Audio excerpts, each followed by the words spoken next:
कहा जाता है कि पूरे देश के इतिहास को तराजू के एक तरफ रख दे और मेवाड़ के इतिहास को दूसरी तरफ रख दे तो भी मेवाड़ के इतिहास का पलड़ा भारी ही रहेगा।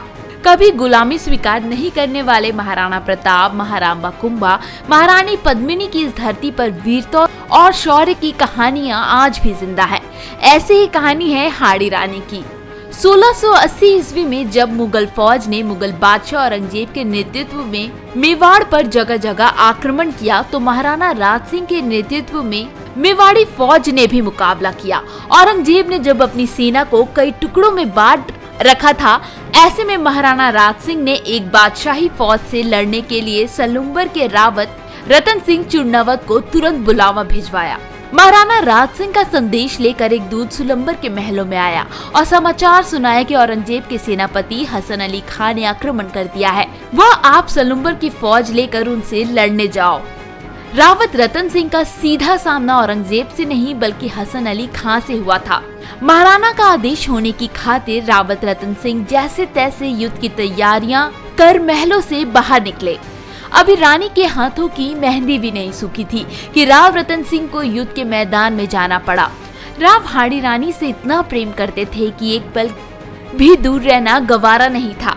सुलंबर महल के चौक में खड़े होकर वे अपनी सेना को युद्ध के लिए तैयार कर रहे थे, लेकिन मन रानी को लेकर उदास था। और तभी एक सैनिक से उन्होंने रानी की निशानी लाने को कहा। सेवक ने महल में जाकर दासी को ये सूचना दी और दासी ने सारा हाल रानी इंद्रकुंवर से कह सुनाया।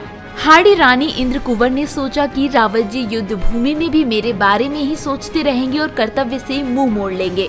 रानी ने दासी से कहा कि ये निशानी जब रावत जी को दो तब उनसे कहना कि संसार में पत्नी प्रेम से बढ़कर मातृभूमि है। इतना कहकर हाड़ी रानी ने उसी समय तलवार निकाली और अपना शीश काट कर निशानी के तौर पर थाल में रख दिया और एक ऐसा बलिदान दिया जिसका संसार भर में कोई दूसरा उदाहरण नहीं है।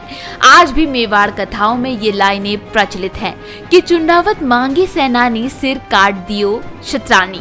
जब रावत रतन सिंह ने थाल में सजा अपनी प्रिय रानी का कटा शीश देखा तो देखते ही रह गए और कहने लगे कि रानी ने तो अपना कर्तव्य निभा दिया और हमें भी कर्तव्य का पाठ पढ़ा गई। सौगंध एकलिंग नाथ की विजय पाऊं या वीर गति पर हार कर महलों में नहीं आऊंगा। इतना कहकर रावत रतन सिंह ने हाड़ी रानी के नरमुख को अपने गले में बांधा और लड़ने निकल पड़े। इस समय हसन अली खान 3200 घुड़सवार व 5000 पैदल सेना के साथ 12 कोस तक मेवाड़ के पहाड़ों में आ गया। सलुम्बर के रावत रतन सिंह चुरनावत, सरदारगंज के दोड़िया ठाकुर नवल सिंह, बेगू के रावत महा सिंह चुड़ावत, पारसोली के राव केसर सिंह चौहान ने अपनी सेना सहित मुगल फौज पर जोरदार आक्रमण किया। मेवाड़ की तरफ से डोडिया ठाकुर नवल सिंह अपने बेटे मोहकम सिंह व कृष्ण सिंह समेत वीर गति को प्राप्त हुए। हाड़ी रानी के बलिदान से ओतप्रोत राजपूतों के कहर से मुगल फौज में तबाही मच गई। सैकड़ों मुगल मारे गए और हसन अली खान बाकी फौज समेत भागकर औरंगजेब के पास पहुंचा और सारा हाल कह सुनाया।